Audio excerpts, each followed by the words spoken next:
Soyez puissamment bénis au nom de Jésus-Christ. C'est l'apôtre Ribaud. Aujourd'hui, je partage avec vous 4 lois spirituelles pour prospérer dans nos activités. Oui, mes bien-aimés, bien qu'étant des hommes spirituels, nous sommes néanmoins dans un corps d'homme, un corps physique qui a aussi des besoins. Donc, travailler pour nous est quelque chose de très important. Alors, il n'existe pas que 4 lois, mais Dieu m'a mis à cœur ces 4 lois qui sont vraiment très importantes pour que les enfants de Dieu puissent réussir dans ce qu'ils entreprennent, dans leurs différentes activités. Alors, mes bien-aimés, nous allons ouvrir d'emblée Josué chapitre 1, le verset 8. Je vais lire, il est écrit « Que ce livre de la loi ne s'éloigne point de ta bouche. Médite-le jour et nuit pour agir fidèlement selon tout ce qui est écrit. Car c'est alors que tu auras du succès dans tes entreprises, c'est alors que tu réussiras. » Alors mes bien-aimés, dans le monde, plusieurs personnes ont écrit des ouvrages ou ont fourni des clés pour réussir dans nos activités, dans ce qu'on entreprend, dans nos travaux. Est-ce que ces livres sont mauvais? Non, ces livres sont bons. Je ne peux pas déconseiller à un enfant de Dieu de lire cela. Cependant, comprenez que dans les Écritures, nous avons réellement les secrets des choses célestes aussi bien que des choses terrestres. Et les clés que nous fournissent les Saintes Écritures sont beaucoup meilleures. Car, comme vous le savez, la sagesse de Dieu est au-dessus de la sagesse de l'homme. Si donc vous trouvez un réel plaisir à lire des livres qui vous éduquent par rapport aux finances, sachez qu'il est encore préférable, il est encore meilleur de connaître les lois spirituelles que notre Dieu a établies pour véritablement prospérer étant sur cette terre. Alors, nous venons de lire Josué chapitre 1 verset 8 qui dit « Médite le livre de la loi. Que ce livre de la loi ne s'éloigne point de ta bouche. Médite-le jour et nuit pour agir fidèlement selon tout ce qui est écrit. Car c'est alors que tu auras du succès dans tes entreprises, c'est alors que tu réussiras. » Donc, à noter que ces entreprises, ce ne sont pas que les entreprises dans le sens du travail, c'est dans tout ce que nous entreprenons étant sur la terre. Donc, dans nos entreprises, dans tout ce que nous entreprenons, que ce soit les activités que nous avons, et aussi bien que toute autre entreprise que nous avons dans cette terre, sur cette terre, dans cette chair, nous aurons du succès et de la réussite si, 1, nous méditons le livre de la loi, et 2, que nous agissions fidèlement selon tout ce qui est écrit. Alors là, c'est très important parce que quelqu'un peut méditer le livre de la loi, quelqu'un peut connaître les secrets de la loi, mais ne pas agir selon ce qui est écrit. Donc, après avoir écouté cet enseignement, nous devons passer à l'action et poser des actes concrets. Sinon, autant ne même pas continuer à écouter, autant ne même pas méditer le livre de la loi. Je profite par là pour dire à ceux qui ont souvent coutume d'enseigner que toutes les lois de Dieu sont abolies, vous faites une grosse erreur, une grave erreur. Je ne sais pas si à cette heure que vous recevez cet enseignement, si les enseignements sur la loi et la grâce sont déjà disponibles sur notre chaîne YouTube. S'ils sont disponibles, je vous conseille de les écouter. Toutes les lois de Dieu ne sont pas abolies, toutes les lois de Dieu ne sont pas supprimées. Je suis désolé. Ce sont les ordonnances charnelles qui ont été supprimées par la Nouvelle Alliance parce que la Nouvelle Alliance a remplacé tous ces rituels charnels-là. Mais les lois spirituelles, les lois spirituelles sont établies avant la fondation du monde. Les lois spirituelles sont éternelles.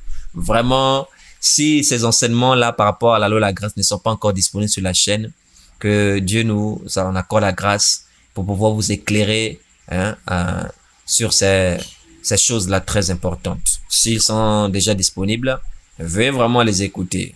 La loi ne peut jamais nous sauver, c'est la grâce qui nous sauve. Mais la grâce n'est pas opposée à la loi. Bon, bref, je vous laisserai aller écouter ces enseignements-là. Donc, nous allons poursuivre notre enseignement parce que nous parlons là des 4 lois spirituelles pour prospérer, pour réussir dans nos entreprises.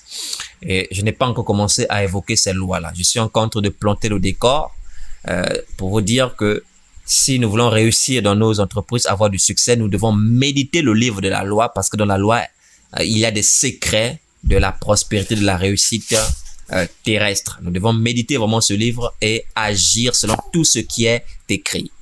Nous prenons alors le psaume, chapitre 1, le psaume premier. Nous allons lire à partir du verset 1. Psaume chapitre 1, verset 1. Il est écrit: Heureux l'homme qui ne marche pas selon le conseil des méchants, qui ne s'arrête pas sur la voie des pécheurs et qui ne s'assied pas en compagnie des moqueurs, mais qui trouve son plaisir dans la loi de l'Éternel et qui la médite jour et nuit. Voyez-vous, on parle d'un homme qui trouve son plaisir. Je vais souligner cela parce qu'aujourd'hui, beaucoup de personnes ont en horreur, ils trouvent du dégoût à méditer le livre de la loi. Or, selon les Écritures, on dit un homme qui trouve son plaisir dans la loi de l'Éternel et qui la médite jour et nuit, cet homme-là est heureux. Heureux l'homme qui trouve son plaisir dans la loi de l'Éternel et qui la médite jour et nuit. Verset 3 déclare: Il est comme un arbre planté près d'un courant d'eau qui donne son fruit en sa saison et dont le feuillage ne se flétrit point. Tout ce qu'il fait lui réussit. Je mets cela aussi en surbrillance. Tout ce qu'il fait lui réussit. Tout ce qu'il fait lui réussit. Donc, si nous avons l'impression qu'aujourd'hui, nous tournons en rond et tout ce que nous faisons on a l'air d'échouer, alors là, nous devons nous poser la question si nous trouvons notre plaisir dans la loi de l'Éternel, si nous la méditons, si nous agissons réellement fidèlement selon tout ce qui est écrit. Oui, il y a des souffrances qui sont des épreuves auxquelles Dieu nous soumet pour grandir notre foi, ça c'est vrai, mais il y a aussi des souffrances qui émanent de la violation de certaines lois. Quand on viole les lois de l'Éternel, on a des conséquences dans notre chair et on ne le sait même pas. Il y a des lois même qu'on ignore, voyez-vous. Tout cela à cause de certains docteurs qui se sont levés pour dire toutes les lois de Dieu sont abolies. Bref.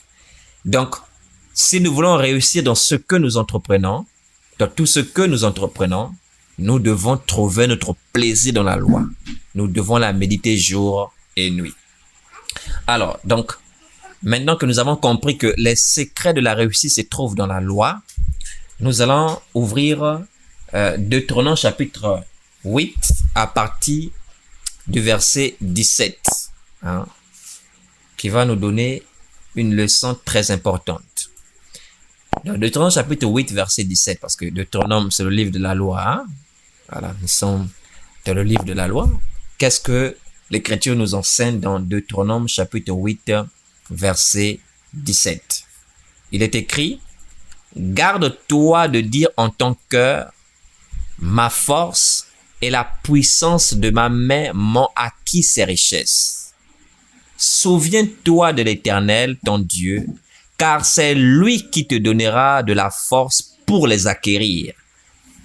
Je m'arrête là. Ici, Dieu parle à son peuple. Il lui dit: Garde-toi de dire en ton cœur, ma force et la puissance de ma main m'ont acquis ces richesses. Mes frères, nous avons souvent tendance à nous glorifier en disant c'est parce que nous avons bossé dur, que nous avons travaillé dur, que nous avons ce que nous avons. On a souvent coutume de justifier cela, notre réussite, par la force de notre main. Et nous flattons, nous applaudissons, nous mettons en avant nous-mêmes comme si nous étions quelque chose. Or, la loi, lorsqu'on la médite, la loi nous enseigne de ne pas dire de telles choses. Gardons-nous de dire que c'est notre force et la puissance de notre main qui nous donne la richesse. Si toi déjà tu penses que c'est en travaillant dur, que c'est ta force et ta puissance qui vont te donner la richesse, sache que tu es sur un mauvais chemin. Ah, je n'ai pas encore commencé à citer ces 4 lois-là. Hein. Je suis encore en train d'introduire. Je ne suis pas en train d'encourager la paresse, loin de là. Oui, nous devons travailler, mais nous devons enlever de notre cœur cette pensée que c'est notre force, c'est notre puissance qui nous donnera la richesse. Mais la Bible nous enseigne, mais la loi de l'Éternel nous enseigne que nous devons plutôt nous souvenir de l'Éternel. J'ai mis cela en surbrillance, hein. Notez bien cela. Souviens-toi de l'Éternel, ton Dieu, car c'est lui qui te donnera la force pour les acquérir. Notez bien cela. N'oublions pas l'Éternel. Souvenons-nous de lui, parce que c'est Dieu qui nous donne la force pour acquérir la richesse. Donc, notons bien cela. Cela ne dépend pas de notre force ni de notre puissance, mais de Dieu qui nous donne la capacité d'obtenir la richesse, Dieu qui nous donne la capacité de réussir. On n'est pas encore dans ces 4 lois-là. Je suis encore en train d'introduire. Ceux-là qui pensent que c'est la force de leurs mains, que c'est en se levant très tôt et en se couchant très tard, que c'est ce qui justifie qu'ils ont réussi ou qu'ils réussissent ou qu'ils réussiront, ils sont sur une mauvaise voie. C'est pourquoi je vous dis qu'il est important de connaître la loi de l'Éternel afin de ne pas passer à côté. Donc, si on pense que c'est parce qu'on travaille tellement dur, qu'on se lève trop tôt pour se coucher très tard, qu'on sera riche ou qu'on est riche, c'est qu'on n'a rien compris, c'est qu'on ne connaît pas la loi de l'Éternel. J'aimerais vous faire lire le psaume chapitre 127, le verset 2. Écoutez, il est écrit dans psaume chapitre 127, verset 2. En vain vous levez-vous matin, vous couchez-vous tard et mangez-vous le pain de douleur. Il en donne autant à ses bien-aimés pendant leur sommeil. Bien, ici l'Écriture nous dit, en vain vous levez-vous matin, vous couchez-vous tard et mangez-vous le pain de douleur. Car Dieu en donne autant à ses bien-aimés pendant leur sommeil. Voyez-vous, il y a des gens qui sont persuadés que c'est en se levant très tôt et en se couchant très tard, en mangeant le pain vraiment de douleur, qu'ils vont prospérer, qu'ils vont réussir. Une fois de plus, je ne suis pas en train de prêcher la paresse, je ne suis pas en train de prêcher contre les efforts. Non. Nous avons des efforts à fournir. Nous travaillons. Mais ne pensons pas que c'est le fait de nous lever très tôt ou en cumulant les activités jour et nuit et se couchant tard la nuit, en bossant dur de cette manière, en mangeant ce pain de douleur, qu'on réussit. Mais sachant que Dieu donne autant à ses bien-aimés pendant leur sommeil. Toi qui abrèges ton sommeil en te levant très tôt le matin, 3 heures, 4 heures du matin, et tu cumules les activités, tu fais des heures supplémentaires et tu te couches tard, à des heures avancées, c'est-à-dire que tu te lèves très tôt, donc tu rends ton sommeil, tu l'abrèges et tu te couches très tard, donc tu as à peine quelques heures de sommeil.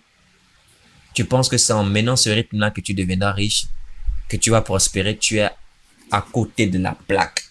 Sache que le bien-aimé de Dieu, c'est-à-dire celui qui connaît la loi de l'Éternel, celui qui connaît les secrets de la prospérité, qui connaît ses lois spirituelles, n'a pas besoin de se lever très très tôt et se coucher très très tard, d'abréger son sommeil. Il aura un sommeil équilibré par rapport à ses efforts qu'il fournit dans la journée. Sache qu'il aura autant la nourriture, il aura autant la prospérité et même plus que toi. Ah, c'est pas moi qui le dis, c'est cette écriture. Une fois de plus, nous n'annulons pas les efforts, mais tâchons de comprendre les lois spirituelles liées à la réussite et à la prospérité, au lieu de penser que c'est en abrégeant notre sommeil, en écourtant notre sommeil, en bossant dur comme des dingues, qu'on deviendra riche. Bon, peut-être que ces passages ne vous ont pas encore convaincu. Allons-y lire Ecclésiaste maintenant. Le sage, vous savez que l'Ecclésiaste, c'est Salomon. Et Salomon, Dieu lui a donné une très grande sagesse. Il n'a pas son semblable. Ecclésiaste chapitre 9. Écoutez ce que déclare le verset 11. Il est écrit, « J'ai encore vu sous le soleil que la course n'est point aux agiles, ni la guerre aux vaillants, ni le pain aux sages, ni la richesse aux intelligents, ni la faveur aux savants, car tout dépend pour eux du temps et des circonstances. Alléluia. Voici ce que la sagesse divine dit. Pour le monde, la course est pour les plus agiles. Hein? La guerre appartient aux vaillants. C'est ce que le monde pense, que c'est les vaillants, ceux qui ont la plus forte armée, la meilleure armée au monde, qui a la chance de gagner une guerre. En tout cas, ce sont eux qui vont forcément gagner. Le monde pense que c'est celui qui est trop sage, hein, qui trouvera le pain. Donc toi qui mets les stratégies en place, qui monte les activités des business, qui réfléchit, qui élabore des projets, que le pain t'appartient par ta sagesse, que la richesse est aux intelligents. Donc ceux qui ont des grands diplômes, des intellectuels qui ont beaucoup étudié, qui ont beaucoup appris, ou qui n'ont même pas forcément fait l'école, mais qui ont une grande intelligence pour mettre en place, hein, des stratégies, hein, pour gagner une certaine indépendance financière, liberté financière. On pense que c'est l'intelligence qui procure la richesse. Je suis désolé de vous décevoir ce soir. Croyez-moi. En tout cas, du moins, croyez les Écritures. Quand il dit croyez-moi, c'est-à-dire, vous savez que je ne parle que selon les Écritures.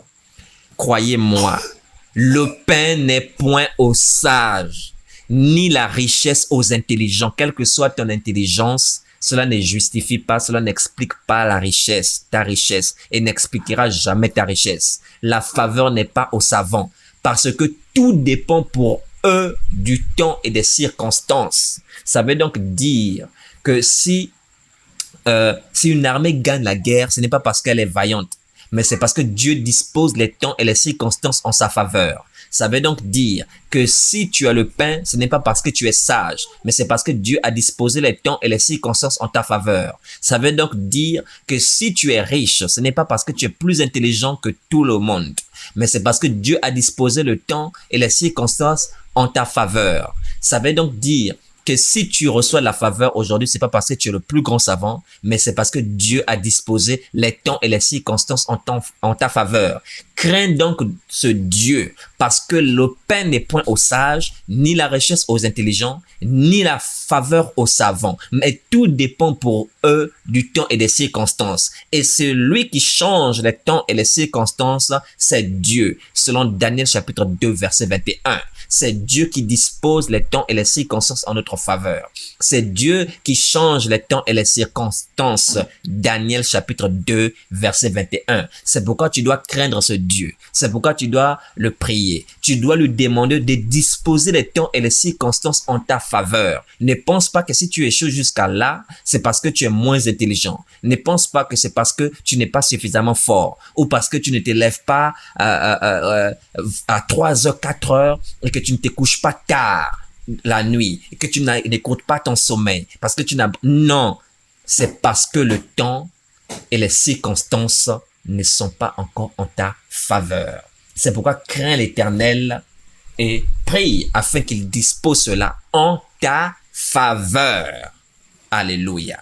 Ainsi, c'est Dieu qui enrichit et c'est Dieu aussi qui appauvrit parce que c'est lui qui dispose les temps et les circonstances.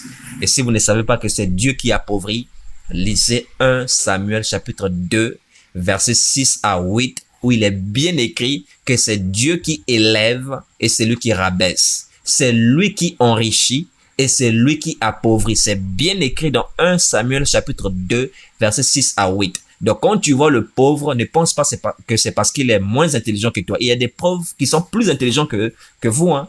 Si tu vois un malheureux, ne pense pas que c'est parce que tu es plus intelligent que lui, que c'est parce que tu es plus sage que lui. Non, c'est parce que Dieu a disposé les temps et les circonstances en ta faveur et n'a pas agi ainsi en sa faveur, à son égard.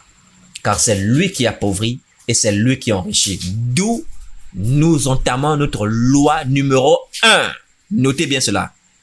Pour réussir dans nos entreprises, pour prospérer dans ce que nous faisons sur cette terre, étant des hommes spirituels que nous sommes, loi numéro 1, Dieu passera toujours avant toute activité. Écoutez bien ce que je vous dis. Dieu passera toujours avant toute activité. Prenez des notes. Hein? Je ne sais pas si cet enseignement sera éternellement sur YouTube. Dieu passera toujours avant toute activité. C'est cette loi que vous devez mettre en application. Allons-y voir cela. Agé, nous allons lire le prophète. Agé, le chapitre 1, Nous allons lire le prophète Agé, chapitre 1. Nous allons commencer à partir du verset 2. Agé, chapitre 1, à partir du verset 2. Il est écrit: Ainsi parle l'Éternel des armées. Ce peuple dit: Le temps n'est pas venu, le temps de rebâtir la maison de l'Éternel. C'est pourquoi la parole de l'Éternel leur fut adressée par Agé le prophète en ces mots. Est-ce le temps pour vous d'habiter vos demeures lambrissées quand cette maison est détruite? Ainsi parle maintenant l'Éternel des armées. Considérez attentivement vos voies. Frère, soulignez bien cela. Je vais mettre cela aussi en surbrillance. Considérez attentivement vos voies. Il est important souvent de s'examiner, d'examiner ses voies pour voir ce qui marche, ce qui ne marche pas. Considérez attentivement vos voies. Ça, c'est le verset 5. Nous allons poursuivre au verset 6. J'ai mis cela en surbrillance. Il est écrit: Vous semez beaucoup et vous recueillez peu. Vous voyez, il sème beaucoup, mais il moissonne peu. On poursuit. Vous mangez et vous n'êtes pas rassasiés. Vous buvez et vous n'êtes pas désaltérés. Vous êtes vêtus et vous n'avez pas chaud. Le salaire de celui qui est à gage tombe dans un sac percé. J'ai mis cela aussi en surbrillance. Soulignez bien cela. Le salaire de celui qui est à gage tombe dans un sac percé. Ainsi parle l'Éternel des armées.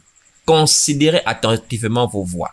Montez sur la montagne, apportez du bois et bâtissez la maison. J'en aurai la joie et je serai glorifié, dit l'Éternel. Vous comptiez sur beaucoup et voici, vous avez eu peu. Vous l'avez rentré chez vous, mais j'ai soufflé dessus. Pourquoi? Dit l'Éternel des armées, à cause de ma maison qui est détruite, tandis que vous vous empressez chacun pour sa maison. C'est pourquoi les cieux vous ont refusé la rosée et la terre a refusé ses produits. J'ai appelé la sécheresse sur le pays, sur les montagnes, sur le blé, sur le mou, sur l'huile, sur ce que la terre peut rapporter, sur les hommes et sur les bêtes et sur tout le travail des mains. Écoutez bien cela, nous allons nous arrêter au verset 11. Donc, qu'est-ce qui se passe dans Agé? Ici, les enfants d'Israël étaient censés rebâtir la maison de l'Éternel. Mais ils ont laissé cela, ils ont délaissé la maison de l'Éternel et chacun s'occupait de ses propres affaires. Ils construisaient leur propre maison, ils ne faisaient aucun cas de la maison de l'Éternel. Ils vaquaient à leurs occupations, ils allaient dans leurs champs, dans leurs différentes activités. Mais ils ont constaté une sécheresse, une pauvreté parmi eux. Et ils ne comprenaient pas. Mais comment est-ce possible, tous les efforts qu'ils fournissaient? Ils semaient beaucoup, mais ils moissonnaient peu. Mais qu'est-ce qui se passe? C'est ainsi que le prophète Agé leur révèle la parole de l'Éternel en disant: c'est parce que vous avez fait passer vos vies, vous avez fait passer vos activités, vous avez fait passer vos besoins avant les besoins de Dieu. C'est pourquoi Dieu leur dit: considérez attentivement vos voies. Regardez le verset 5. Ainsi parle l'Éternel des armées. Considérez attentivement vos voies. Vous semez beaucoup et vous recueillez peu. Vous mangez et vous n'êtes pas rassasiés. Vous buvez et vous n'êtes pas désaltérés. Vous êtes vêtus et vous n'avez pas chaud. Le salaire de celui qui est à gage tombe dans un sac percé. Ainsi parle l'Éternel des armées. Considérez attentivement vos voies. Je vais au verset 9. Vous comptiez sur beaucoup et voici vous avez eu peu. Vous l'avez rentré chez vous, mais j'ai soufflé dessus. Pourquoi? Dit l'Éternel des armées, à cause de ma maison qui est détruite, tandis que vous vous empressez chacun pour sa maison. C'est ce que j'étais en train de vous dire. Donc, ils ont délaissé la maison de Dieu, ils l'ont abandonnée, ils ne l'ont pas reconstruit, ils ne l'ont pas entretenue et ils sont pressés, ils avaient de l'empressement, du zèle pour leur propre maison, pour leurs propres activités. Et alors, tous les efforts qu'ils fournissaient, tout ce qu'ils semaient, tout ce qu'ils entreprenaient, ils ont beaucoup semé, mais ils moissonnaient peu. Et pendant qu'ils travaillaient, pendant qu'ils fournissaient les efforts, se levant très tôt, se couchant très tard, ils espéraient beaucoup récolter. Ils espéraient vraiment gagner dans leurs affaires. Donc, ils espéraient sur beaucoup, mais voici les résultats étaient maigres. C'est ce que dit le verset 9. Vous comptiez sur beaucoup et voici vous avez eu peu. Et Dieu explique que c'est lui qui a soufflé sur leurs biens. C'est lui qui a envoyé la sécheresse, selon le verset 11. Qu'est-ce que ça veut dire, frère? Considérons nos voies. Mon frère, regarde tous les efforts que tu fais. Hein, mon frère? Ma soeur, regarde tous les efforts que tu fais. Tu te lèves tôt, hein? Tu te bats, tu élabores des projets, tu montes des activités, tu as des projets, tu fournis des sacrifices, des efforts. Mais pourtant, tu n'es pas récompensé à ta juste valeur. Pourquoi? C'est parce que vous faites passer vos activités, vous faites passer vos besoins charnels avant le Seigneur. C'est ce que Dieu est en train de dire ici. C'est pourquoi il dit au verset 8, montez sur la montagne. Eh frère, il est temps de monter sur la montagne. Montez sur la montagne, apportez du bois et bâtissez la maison. J'en aurai la joie et je serai glorifié, dit l'Éternel. C'est-à-dire, nous devons nous relever spirituellement. Parce que quand nous faisons passer nos vies, nos activités avant Dieu, nous ne sommes pas sur la montagne, hein? Nous sommes au pied de la montagne. Donc nous devons nous relever spirituellement, hein?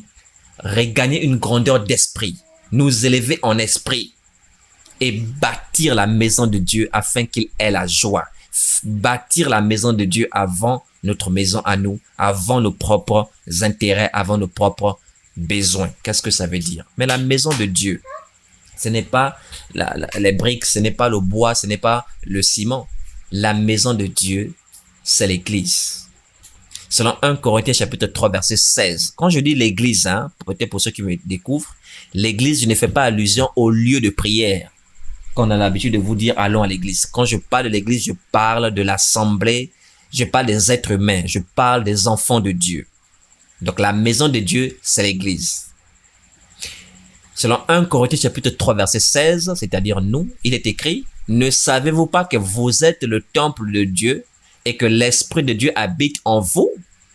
Et dans Hébreux chapitre 3 verset 6, il est dit que Christ lève fils sur sa maison et sa maison, c'est nous.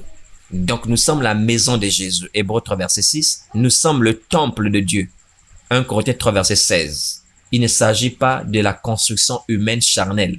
Car il est écrit dans Actes des Apôtres chapitre 17 verset 24 que le Dieu qui a fait le ciel et la terre n'habite point dans des temples faits de mains d'hommes. Et dans Ésaïe chapitre 66 verset 1, il déclare que le ciel est son trône et la terre est son marchepied. Quelle maison pourrions-nous lui bâtir? Voyez-vous? Donc nous sommes le temple de Dieu. Donc, que se passe-t-il? Aujourd'hui, comment pouvons-nous comprendre ce passage de l'Écriture? Il s'agit des personnes qui n'entretiennent pas leur vie spirituelle. Il s'agit des personnes qui ne se sentent pas impliquées dans les activités liées à l'Église. Donc, ils font, qui délaissent les besoins spirituels, qui délaissent l'entretien de la maison spirituelle que nous sommes l'Église pour vaquer à leurs propres occupations. Ils font passer leurs activités avant le Seigneur. Donc, ils ont tué leur vie de prière. Voilà, très tôt, ils se lèvent. Le réflexe qui leur vient, c'est d'aller automatiquement au boulot ou regarder au téléphone pour voir les clients, etc. Ils n'ont même pas le réflexe d'abord de rendre grâce au Seigneur, de faire une prière posée. Je ne parle pas des prières diarrhées, comme on a l'habitude de le dire. Des prières diarrhées, des prières rapides, des prières éclairs. Je parle d'une prière où tu sens que tu as pris au moins un quart d'heure, hein, au moins un quart d'heure. Tu as glorifié le Seigneur, tu as confié ta journée, tu as prié, tu as rendu grâce au Seigneur, tu lui as demandé la force pour pouvoir acquérir la prospérité. Voyez-vous? Et même le soir, tard la nuit, tellement on est fatigué, épuisé par le travail, que on s'endort, on ne rend pas grâce au Seigneur, on ne prie pas. La vie de prière a pris un coup. La lecture de la parole a pris un coup. Or, il est le temple de Dieu. Hein? Il doit entretenir la maison de Dieu qu'il est. Mais il ne prend plus soin de sa spiritualité, de sa vie de foi. Il fait passer le matériel avant sa vie spirituelle.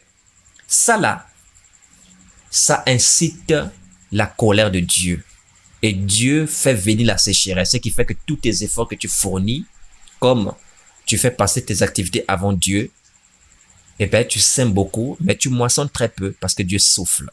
Donc, comprends maintenant que Dieu doit occuper la première place dans ta vie.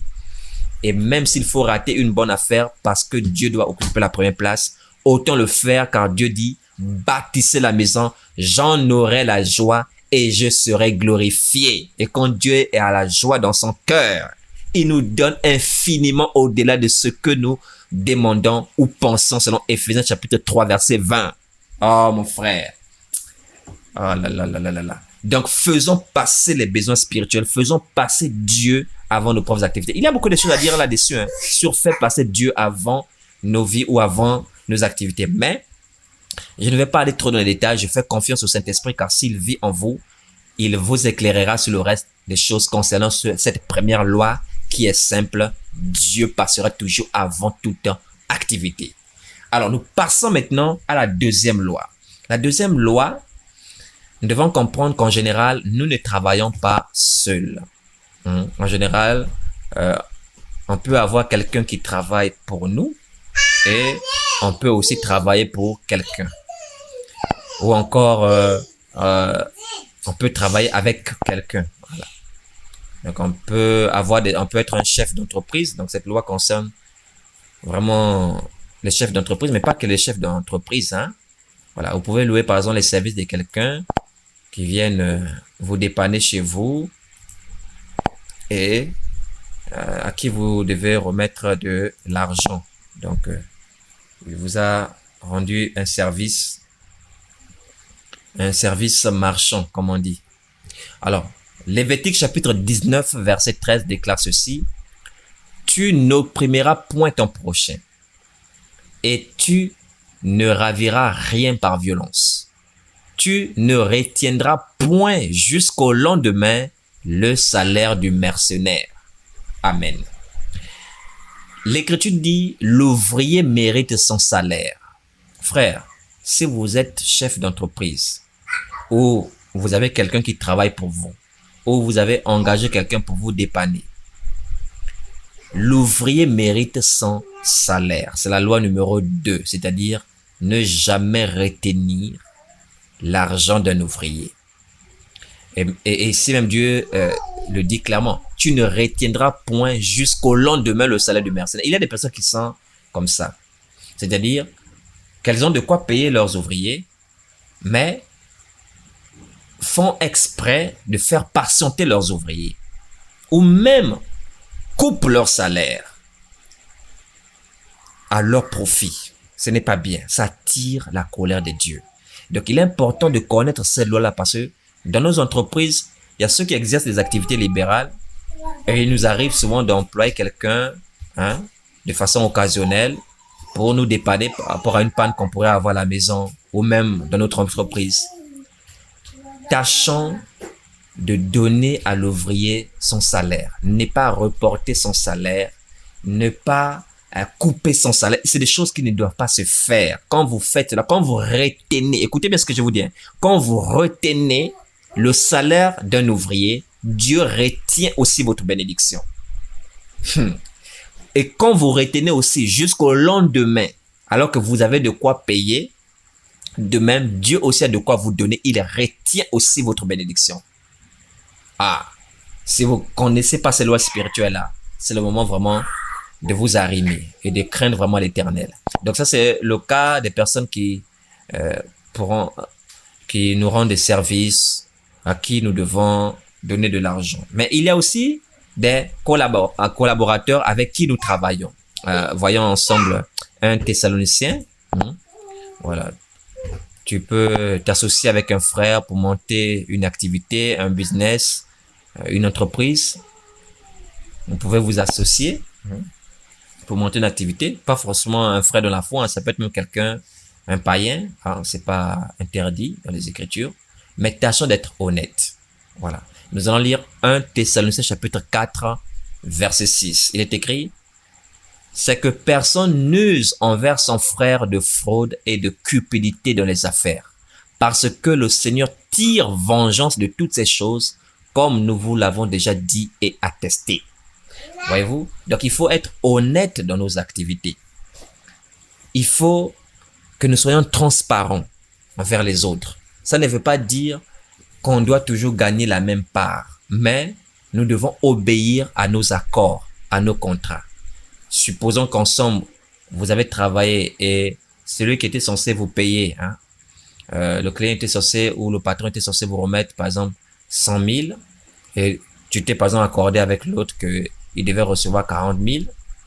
Bon, maintenant toi, tu as reçu les 100 000 francs, mais puisque tu penses qu'il n'y a que toi qui as des problèmes, donc au lieu même d'être ouvert envers ton semblable, non, tu lui mens que le patron n'a donné que 80 et tu lui dis tiens d'abord 30 ou tiens d'abord 20, voilà, en attendant qu'il complète. Tu es malhonnête, tu uses de fraude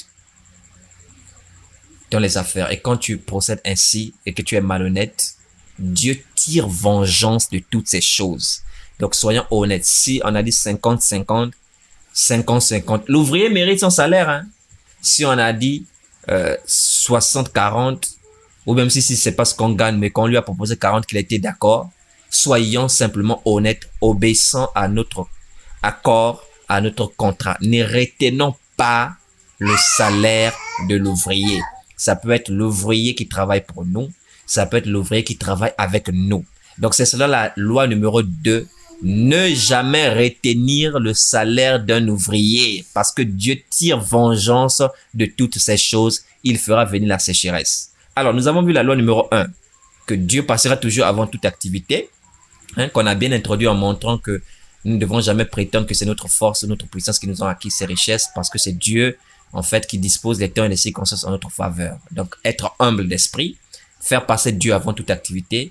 Loi numéro 2, sachant qu'on ne travaille pas toujours seul, et qu'on peut employer quelqu'un pour un service, nous ne devons jamais retenir le salaire d'un ouvrier. Alors, nous passons à la loi numéro 3. Alors, la loi numéro 3, une fois que nous avons compris que c'est Dieu qui dispose les temps et les circonstances en notre faveur, une fois que nous avons compris que c'est Dieu qui... une fois que nous avons compris que Dieu passera toujours avant toute activité, et que nous devons être honnêtes avec ceux que nous travaillons ou ceux qui travaillent pour nous. Donc, ne jamais retenir le salaire d'un ouvrier. Maintenant, quand on fait du profit, hein, quand le Seigneur nous bénit, quand on a des entrées financières, quand nous moissonnons, nous ne devons pas oublier l'Éternel. Je vous l'ai dit dans le passage de Deutéronome chapitre 8, verset 17. Au verset 18, il est écrit « Souviens-toi de l'Éternel ». Donc, nous ne devons pas oublier l'Éternel. C'est cela la loi numéro 3, c'est-à-dire être riche pour Dieu. Ce n'est pas moi qui le dis, nous allons voir cela ensemble. Donc, nous souvenons de l'Éternel que c'est lui effectivement qui nous bénit. C'est lui qui nous accorde ce que nous avons. Loi numéro 3, être riche pour Dieu. Donc, se souvenir de l'Éternel. Notez ça, c'est loi numéro 3, se souvenir de l'Éternel, 2 points, être riche pour Dieu. Ça, c'est la loi numéro 3. Alors, nous lisons Luc chapitre 12 à partir du verset 15. Jésus déclare ceci. Puis il leur dit, gardez-vous avec soin de toute avarice, car la vie d'un homme ne dépend pas de ses biens, fût-il dans l'abondance. Et il leur dit cette parabole. Les terres d'un homme riche avaient beaucoup rapporté, et il raisonnait en lui-même disant, que ferai-je? Car je n'ai pas de place pour serrer ma récolte. Voici, dit-il, ce que je ferai. J'abattrai mes greniers, j'en bâtirai des plus grands. J'y amasserai toute ma récolte et tous mes biens. Et je dirai à mon âme, tu as beaucoup de biens en réserve pour plusieurs années. Repose-toi, mange, bois et réjouis-toi. Mais Dieu lui dit, insensé, cette nuit même ton âme te sera redemandée. Et ce que tu as préparé, pour qui cela sera-t-il? Verset 21, il en est ainsi de celui qui amasse des trésors pour lui-même et qui n'est pas riche pour Dieu. Ah, voyez-vous, c'est Jésus qui nous enseigne cela. On parle d'un homme riche dont les terres avaient beaucoup rapporté. Et cet homme, étant ainsi fortement béni, il va commencer à élaborer des projets. Tout est bien dans ces projets, hein, sauf une chose. C'est que Dieu n'a pas de place dans ces projets. C'est que dans son cœur, il a des beaux projets que pour lui-même. Il a tout planifié, mais que pour lui-même. Il ne sait pas souvenu du Seigneur. Il ne s'est pas souvenu de l'Éternel. Donc ça veut dire, cet homme-là a fait preuve d'ingratitude. Il a oublié le Seigneur, il ne s'est pas souvenu de lui et n'a pas mis dans son cœur une place pour Dieu. Dieu n'a pas eu de place dans ses projets. Il a oublié que c'est Dieu qui enrichit, selon 1 Samuel chapitre 2, 6 à 8. Il a oublié que ce n'est pas la force de ses mains, ni sa puissance qui lui ont acquis ses richesses, mais c'est Dieu qui lui a donné de la force pour les obtenir, selon Deutéronome 8, versets 17 à 18. Il a oublié que la richesse n'est point aux intelligents. Certainement, il ne le savait même pas, que la richesse n'est pas aux intelligents, mais que tout dépend pour eux du temps et des circonstances, et que c'est Dieu qui a disposé les temps et les circonstances en sa faveur, comme on l'a vu avec Ecclésiaste 9, verset 11, Daniel 2, verset 21. Il ne connaît pas toutes ces choses, ou il a oublié toutes ces choses. Et pensant que c'est la force de sa main qui lui a acquis ses richesses, alors il va commencer à planifier qu'il va casser les premiers greniers qu'il a pour construire des plus grands, et il va faire une forte récolte et dire à son âme, oh, j'ai beaucoup de biens en réserve pour plusieurs années, comme s'il savait de quoi le lendemain était fait. L'Écriture dit, Dieu lui dit, insensé. Puisqu'il disait, mon âme, tu as beaucoup de biens pour plusieurs années, repose-toi, mange, bois et réjouis-toi. Oh, on va faire la fête. Mais Dieu lui dit, insensé. Cette nuit même, ton âme te sera redemandée. Et ce que tu as préparé, pour qui cela sera-t-il? Haya. Dans les Écritures, on a même la réponse de celui à qui cela va appartenir. Hein? Mais bon, on va pas entrer là-dedans. Restons sur nos lois. Alors, donc, du coup, pour dire en fait que quand nous moissonnons, quand nous avons des entrées financières, nous devons nous souvenir de Dieu. Nous devons rester reconnaissants envers l'Éternel. Et pour cela, dans nos projets, nous devons aussi prendre en compte le Seigneur, c'est-à-dire être riche pour Dieu. Cherchons à aussi être riche pour Dieu. Nous planifions souvent les dépenses dans l'alimentation, dans les vêtements, dans les plaisirs de la vie.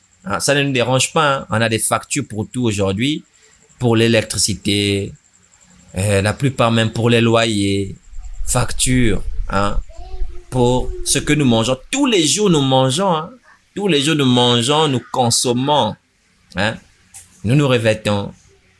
Donc, quand il faut dépenser pour la nourriture, quand il faut dépenser pour les vêtements, pour les charges d'eau et courant, ça ne nous dérange pas. Hein? On ne voit pas cela comme étant un fardeau.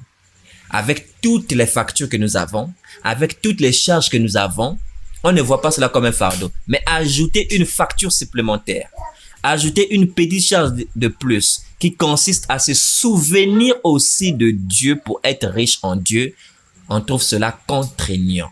Vraiment, est-ce que nos cœurs là sont vraiment régénérés? C'est la question que nous devons vraiment nous poser, nous examiner. Comment est-ce possible que pour ce qui est de la vanité, de notre corps de poussière qui retournera à la poussière, nous n'avons pas mal quand nous dépensons pour nous faire plaisir dans la chair. Mais dans toutes les dépenses quotidiennes, hein, c'est pas mensuel, quotidiennes que nous faisons, dans toutes les charges que nous avons, mais ajouter une petite charge de plus qui consiste à être riche pour Dieu est un problème.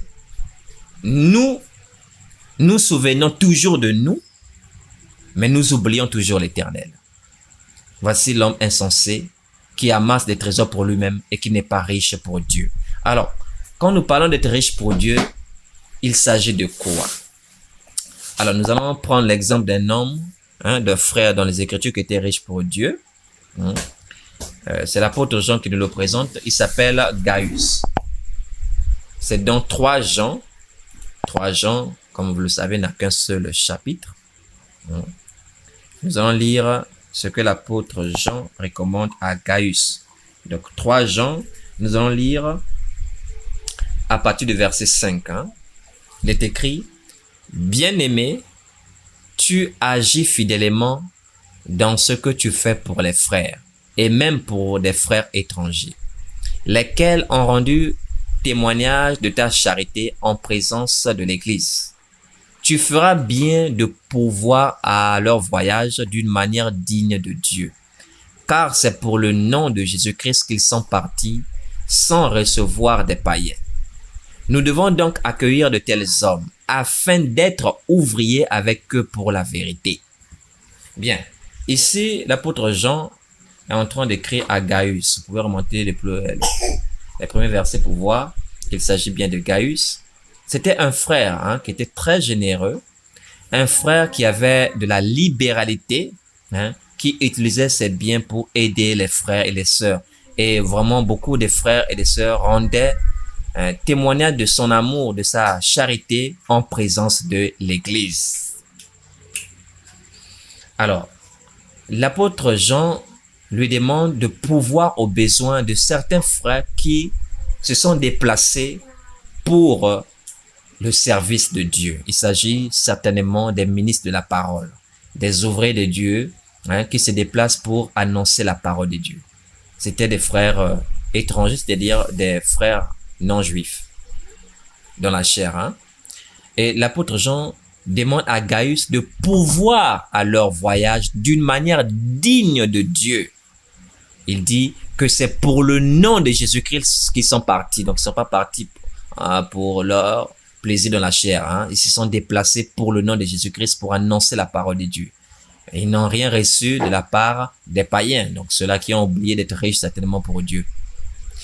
Mais Jean dit au verset 8, « Nous devons donc accueillir de tels hommes afin d'être ouvriers avec eux pour la vérité. » C'est ainsi que nous nous amassons des richesses d'en haut, comme l'a dit notre Seigneur Jésus-Christ. Amassez-vous des richesses d'en haut, être riche pour Dieu. C'est-à-dire, utiliser ses biens pour le service de Dieu. Utiliser ses biens pour soutenir les serviteurs de Dieu qui se déplacent, qui font l'œuvre de Jésus-Christ. Voyez-vous, Gaius n'était pas un prédicateur. C'était un frère qui avait vraiment la liberté, de la générosité dans l'Église, dont on rendait un bon témoignage. Mais Jean fait comprendre dans ce passage qu'en pourvoyant aux besoins de tels hommes, c'est de cette manière qu'on est ouvrier avec eux, c'est-à-dire avec ces hommes pour la vérité. Ah, mes frères, mon frère, ma sœur, même si tu n'as pas reçu le ministère de la parole, sache qu'en nous soutenant pour le combat de la vérité que nous menons, en utilisant tes biens pour contribuer au progrès de la vérité, tu es ouvrier avec nous. Prenez un exemple, s'il faut que je me déplace pour aller dans un pays ou une ville pour annoncer Jésus-Christ et que le transport ou le billet, c'est un frais qu'il a acheté, qu'il a assuré, les âmes qui seront sauvées là-bas, je ne serai pas le seul à être récompensé, mais toi qui as contribué à mon déplacement, tu es également ouvrier ou ouvrière avec moi. Et tous les deux, nous recevons la récompense devant le Seigneur. C'est ainsi que beaucoup ne savent pas comment participer au salut de quelqu'un, comment participer à l'œuvre de Dieu pour être ouvrier pour la vérité. Donc, si tu soutiens un prédicateur qui peut se déplacer ou qui peut écrire un livre, qui peut poster des enseignements sur les réseaux en pourvoyant par exemple aux équipements matériels, audiovisuels dont ils ont besoin, en soutenant ainsi ces ouvriers de la vérité, vous contribuez au progrès de la vérité. J'aimerais vous dire que de la même façon que nous sommes ouvriers avec ceux qui annoncent la vérité en contribuant financièrement, nous sommes ouvriers pour la vérité.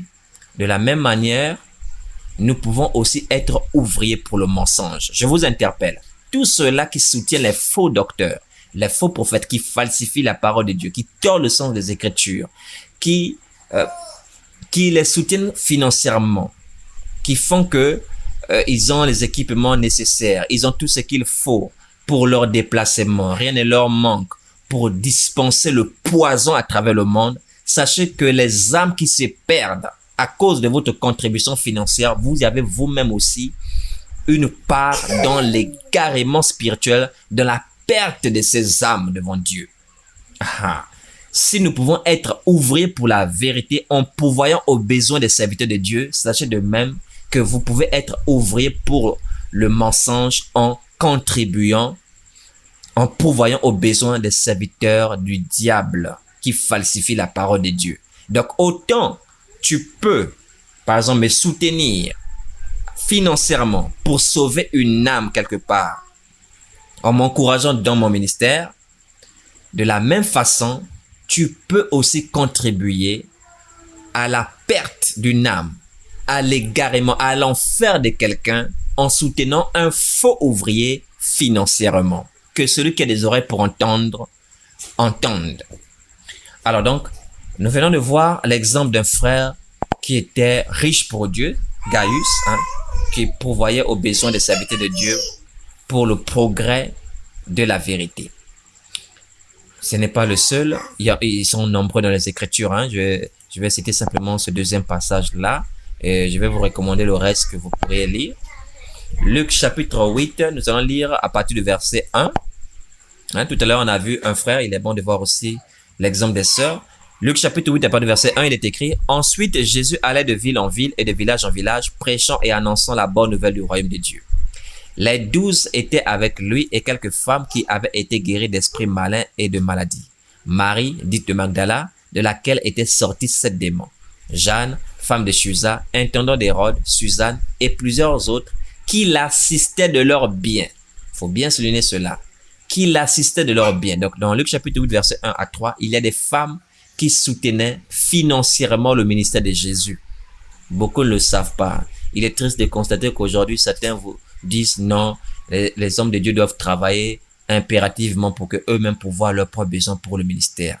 Ça, c'est un enseignement qui ne vient pas de Dieu. Tout à l'heure, on a vu l'apôtre Jean qui a dit que ces frères-là n'avaient rien reçu des païens. Ces ministres de la parole. Et il demande à Gaius vraiment de pouvoir aux besoins de ses frères, car c'est pour le nom de Jésus-Christ qu'ils s'y sont déplacés.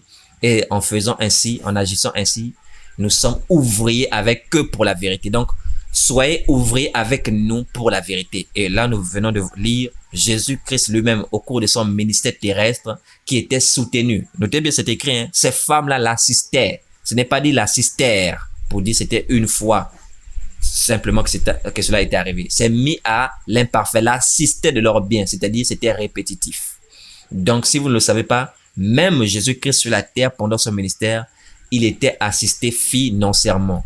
Si Jésus, qui est notre maître, a été assisté dans l'exercice de son ministère, qui sommes-nous pour ne pas que nous soyons assistés, pour ne pas que nous soyons soutenus financièrement? Voyez-vous, tout cela, c'est pour que ensemble nous soyons ouvriers avec Dieu.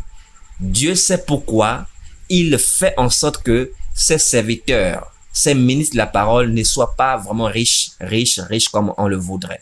Pourquoi? Parce que si Dieu nous accorde, puisque Dieu nous a accordé la richesse spirituelle qui est la parole que nous portons, qui est une richesse plus grande que la richesse matérielle.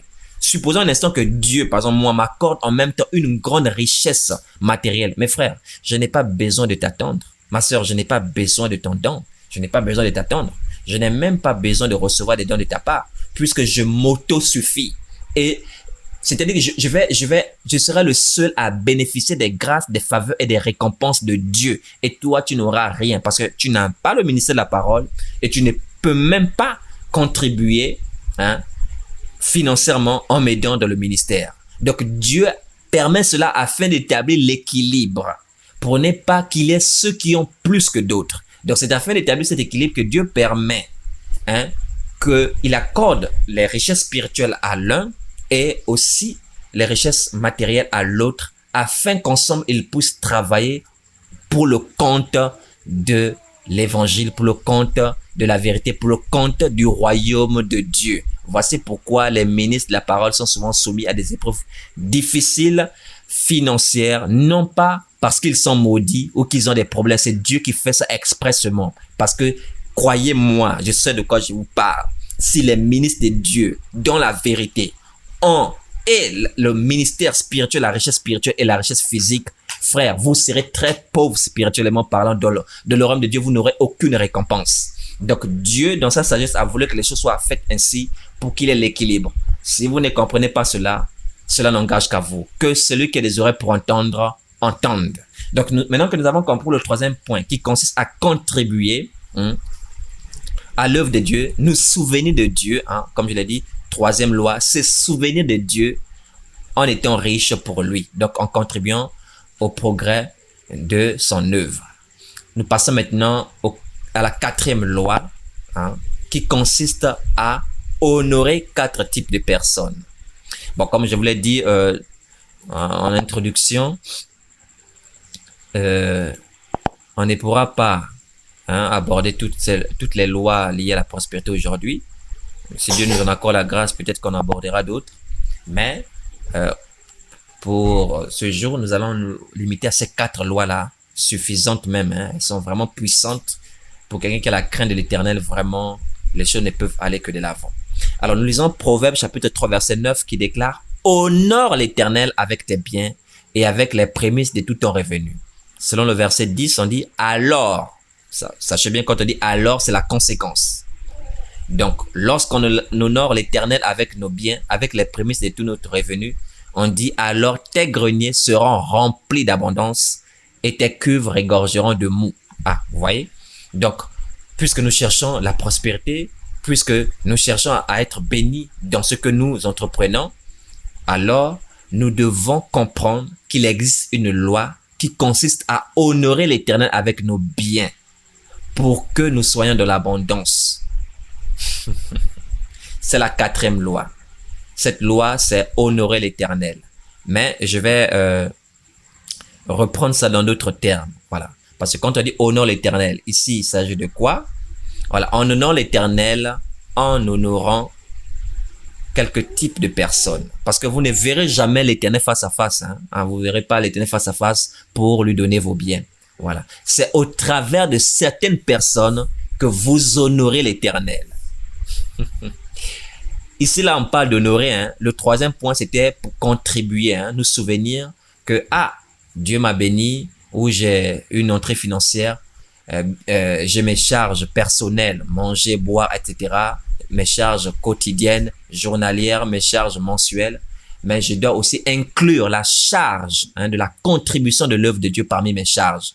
Quel que soit ce qu'on donne, c'est d'abord la pensée, c'est d'abord cette pensée-là qui plaît à Dieu avant d'arriver à la quantité. Donc, avant de réfléchir en pensant que, il faut, parce que je n'ai pas grand-chose. La Bible dit, celui qui est fidèle dans les moindres choses le sera aussi dans les grandes.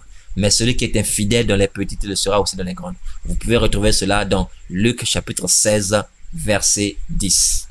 Bon, si vous ne trouvez pas ça dans Luc 16, 10, c'est que c'est dans Luc 10, 16. En tout cas, vous trouverez cela. Chapitre 16, verset 10. Alors, donc, nous devons nous souvenir de l'Éternel. Donc, ça, c'est prendre dans la 3e loi, l'œuvre de Dieu doit faire partie de nos charges, comme nos charges quotidiennes, pour ne pas être riches simplement pour nous-mêmes, pour ne pas être ingrats. Maintenant, dans la 4e loi, cette loi consiste à honorer l'Éternel en honorant un certain nombre de personnes que la Bible nous présente. Alors, quelles sont ces personnes? Nous sommes ici dans Proverbes, nous allons aller au chapitre 14. Proverbes, nous allons lire le chapitre 14, le verset 31. Proverbes chapitre 14, verset 31. Il est écrit, « Opprimer le pauvre, c'est outrager celui qui l'a fait. Mais avoir pitié de l'indigent, c'est l'honorer. » Nous ne devons pas mépriser les pauvres. Nous ne devons pas les opprimer. Parce que quand vous méprisez le pauvre, il y a des gens vraiment qui voient les pauvres comme des personnes maudites. Si vous avez souvent un regard vraiment de méchanceté, un regard vraiment, je ne sais pas comment expliquer cela, un regard de mépris envers les personnes qui sont dans la précarité, qui sont dans la pauvreté, changez votre regard dès aujourd'hui. Changez-le. Soyez animés maintenant quand vous voyez un pauvre d'un regard de compassion, d'un regard de bonté, d'un regard de générosité. Pourquoi? Car quand vous méprisez le pauvre, vous outragez celui qui l'a fait. Or, qui l'a fait? C'est Dieu. Bon, jusqu'à présent, je vous cite ce passage. Peut-être que vous pensez que je suis en train de vous raconter autre chose. C'est mieux que je le lise avec vous. Parce que souvent, je vous recommande certains versets, mais je me demande combien sont ceux qui, après, vont vérifier ces versets bibliques-là. Donc, 1 Samuel chapitre 2, verset 6 jusqu'au verset 8. Il est écrit: L'Éternel fait mourir et il fait vivre. Il fait descendre au séjour des morts et il en fait remonter. L'Éternel appauvrit et il enrichit. Il abaisse et il élève. Donc, je vais mettre cela en surbrillance. Qui appauvrit? C'est l'Éternel.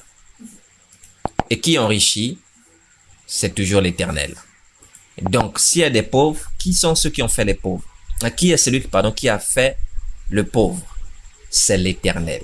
C'est pourquoi Proverbe vous dit, Proverbe chapitre 14, verset 31, que opprimer le pauvre, c'est outrager, c'est offenser celui qui l'a fait. C'est-à-dire que quand vous méprisez, quand vous avez un mauvais regard à l'endroit des pauvres, quand ils vous dégoûtent, quand vous les regardez avec mépris, vous êtes en train d'offenser Dieu. Ce sont des lois spirituelles que vous ne connaissez pas. Ce sont des lois spirituelles que vous violez. Et vous êtes étonné de constater des difficultés dans nos activités.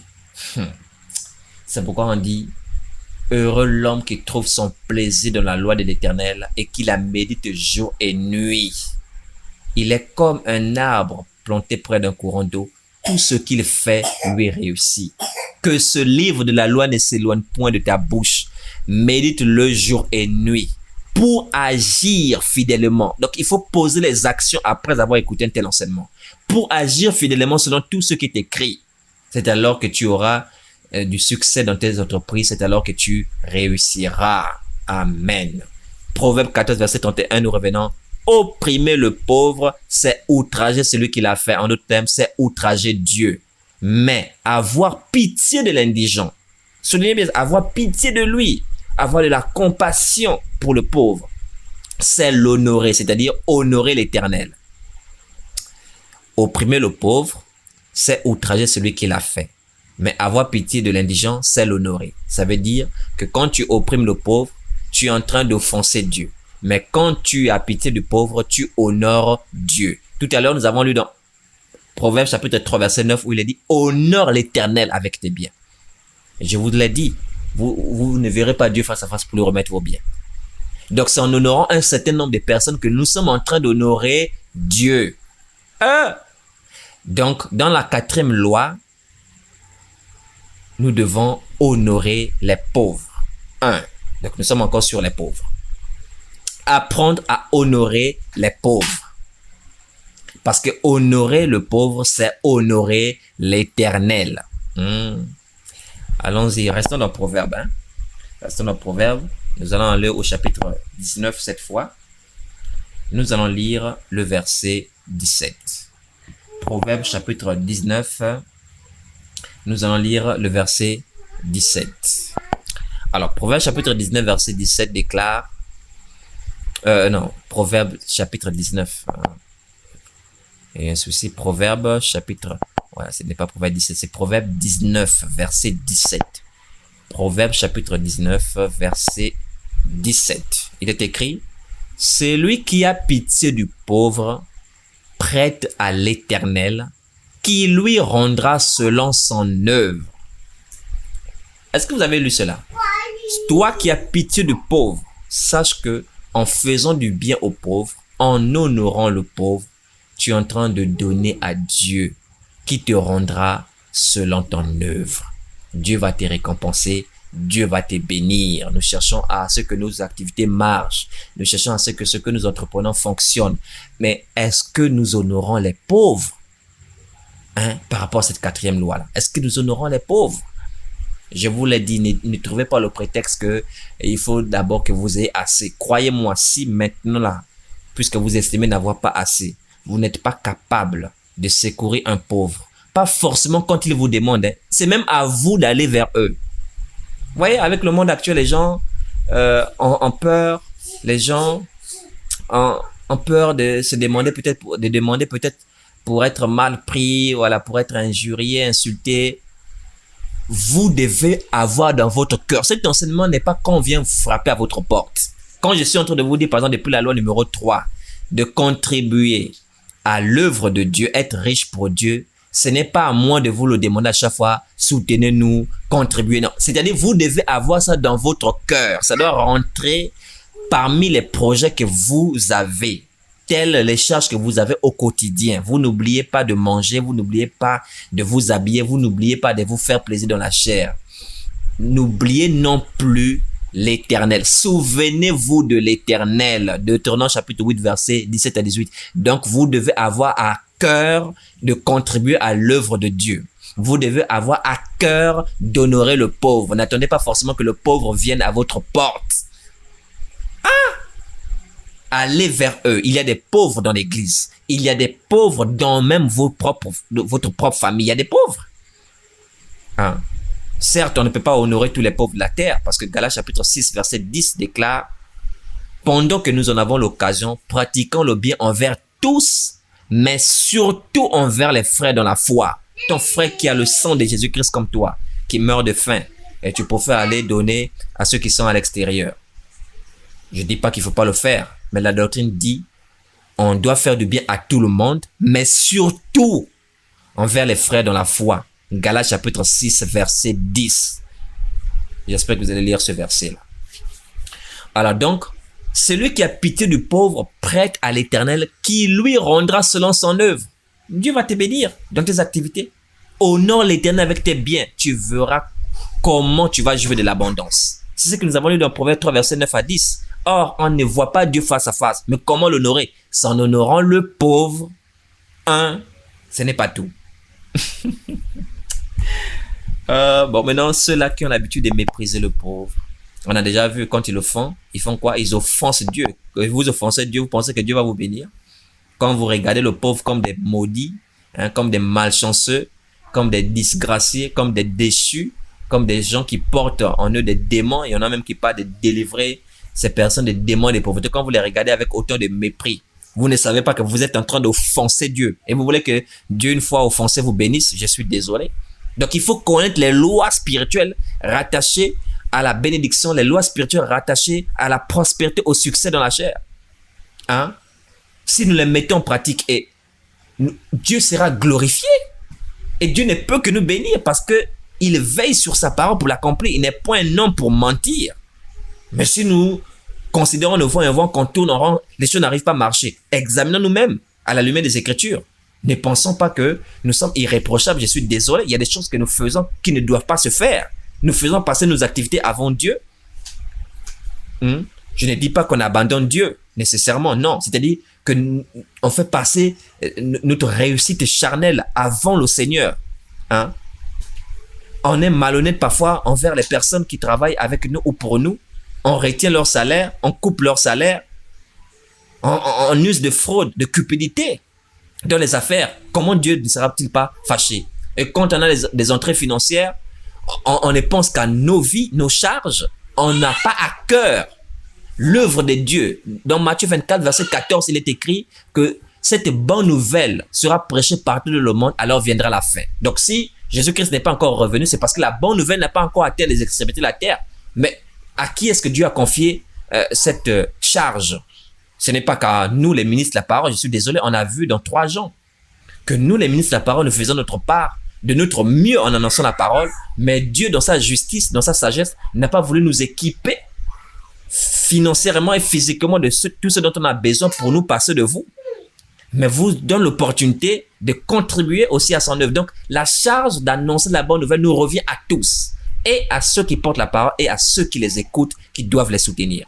Mais on oublie ces choses, on pense seulement à manger, à boire, et on se plaint qu'on n'a pas assez. Mais on n'en aura jamais assez, puisqu'on est infidèle dans les moindres choses. Donc Dieu ne trouve pas cela utile de nous donner des plus grandes. Puisqu'on transgresse les lois spirituelles liées à la réussite et à la prospérité, on n'en aura jamais assez. Comme il a dit par le prophète Agé, vous semez beaucoup, mais vous moissonnez peu. Pourquoi? Parce que c'est moi l'Éternel qui souffle sur vos biens. Prenons ces choses au sérieux. Souvenons-nous de Dieu, contribuons à son œuvre en soutenant les ouvriers de la vérité et non pas les ouvriers du mensonge. Et pire encore, pour ceux qui osent même soutenir les faux docteurs, les faux prophètes, qui contribuent à l'égarement des âmes. Et vous vous attendez à ce que Dieu vous bénisse. Je suis désolé. 4e point, honorer l'Éternel en se souvenant des pauvres. Combien portent vraiment dans leur cœur d'aider les pauvres? Combien sont ceux qui plutôt les méprisent, qui les regardent comme des maudits, des malchanceux? Est-ce là vraiment l'attitude d'un régénéré? Sur cette chaîne-là, vous allez recevoir un savant. Sur cette chaîne, on est là pour purifier. On est là pour dire la vérité. On est là pour... Oh, vraiment que le Seigneur nous donne la force. Alors, donc, nous venons de lire, voilà, Proverbe 19. Et là, nous allons passer au Proverbe chapitre 21, pour ceux-là qui sont, qui ont l'oreille vraiment endurcie et le cœur endurci pour ne pas secourir les pauvres. Donc, nous passons à Proverbe chapitre 21.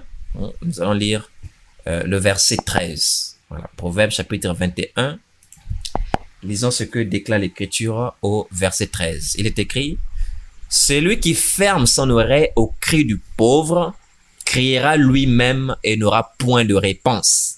Ah, mes frères, quand un pauvre vous sollicite ou quand vous le regardez, vous voyez qu'il a besoin de vous, mais vous endurcissez votre cœur, vous fermez vos oreilles, vous faites comme si vous n'avez rien entendu. Sachez que l'heure vient où vous-même, vous allez crier: Seigneur, secours-moi. Oh, pitié, Dieu, je t'en supplie. Vous allez pleurer, vous allez prier, vous allez jeûner. Aucune réponse de Dieu ne viendra. C'est-à-dire, Dieu ne va jamais vous exaucer. Pourquoi? Parce que Dieu vous rend selon vos œuvres. Dieu vous rend... Vous pensez que les biens que vous avez, c'est parce que vous êtes plus intelligent que les autres, parce que vous êtes plus fort que les autres, parce que vous êtes plus sage que les autres. Je suis désolé, on a lu avec Ecclésiaste 9, verset 11, que le pain n'est point aux sages, ni la richesse aux intelligents, mais tout dépend pour eux du temps et des circonstances. Et vous pensez que s'il y a ceux qui sont pauvres, c'est parce qu'ils sont moins intelligents, qu'ils n'ont pas bien appris leurs leçons à l'école. En parlant de l'école, il y en a qui sont vraiment très riches et qui n'ont pas fait l'école. Je ne voudrais pas que vous puissiez vous comparer à ceux du monde. Eux, ils savent dans quoi ils sont passés pour avoir ce qu'ils ont. Mais nous, nous devons connaître les lois de l'Éternel pour les utiliser en notre faveur afin de ne pas les subir en notre défaveur. Alors, donc, j'étais en train de dire que c'est Dieu qui appauvrit, selon 1 Samuel 2, verset 7, et c'est le même qui enrichit.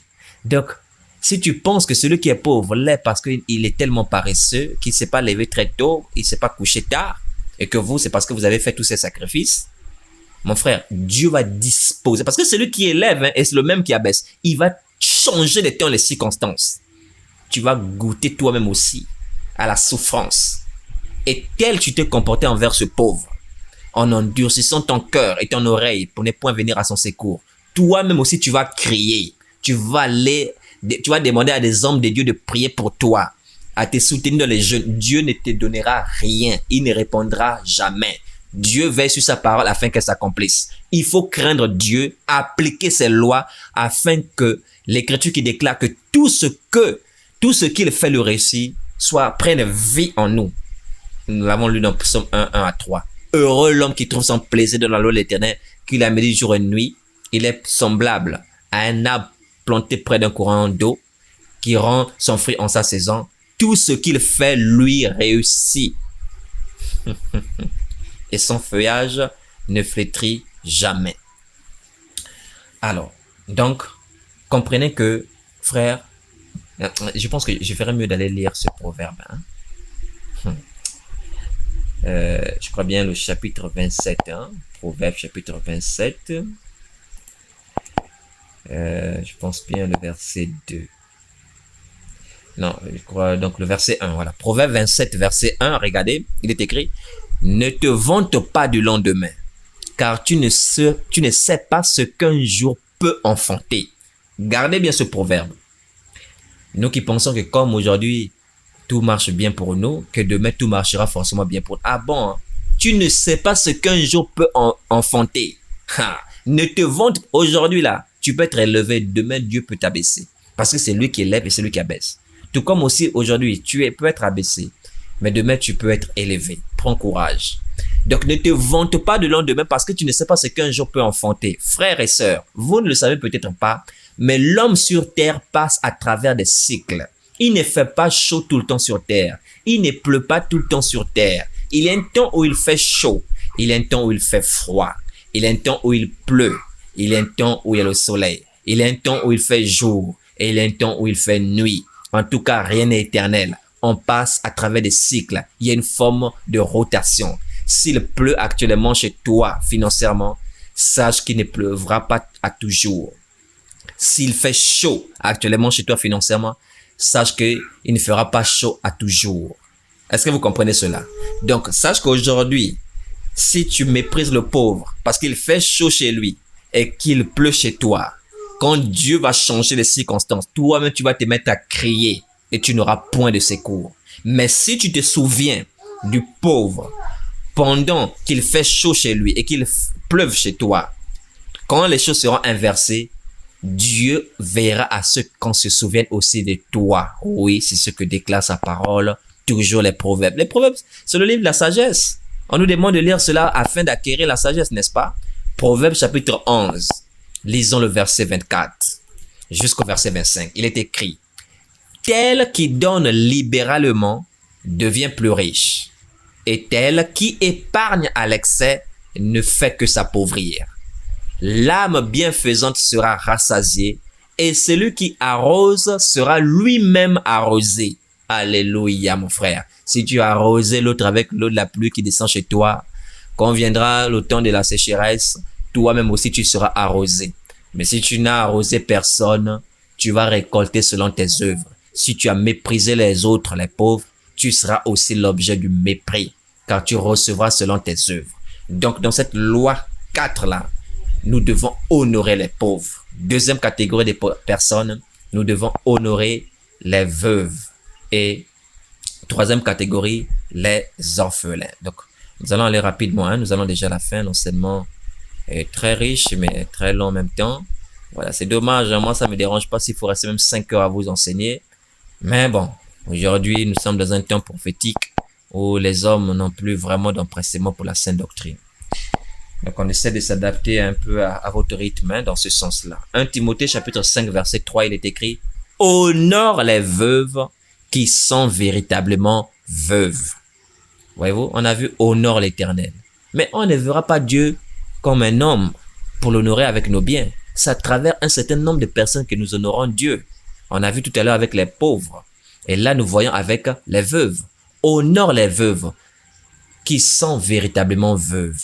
Oui, parce qu'il y a des veuves qui ne sont pas véritablement veuves. Ça ne veut pas dire qu'elles ont menti que leur mari est décédé. Ce n'est pas ce que ça veut dire. En fait, on parle des veuves qui ne manquent de rien, ou sinon qui ont le nécessaire, ou qui ont déjà des personnes qui pourvoient à leurs besoins. Notamment dans le contexte ici, il y a des veuves qui avaient leurs enfants, leurs petits-enfants, qui leur venaient déjà en aide. Donc des veuves, parfois le mari est décédé, a laissé des biens qui lui permettent vraiment de vivre, voilà, tranquillement. Rien ne lui manque. Voilà. Donc cette veuve-là n'a pas vraiment besoin de notre aide. Est-ce que vous voyez? Mais il y a des veuves, hein, qui sont délaissées.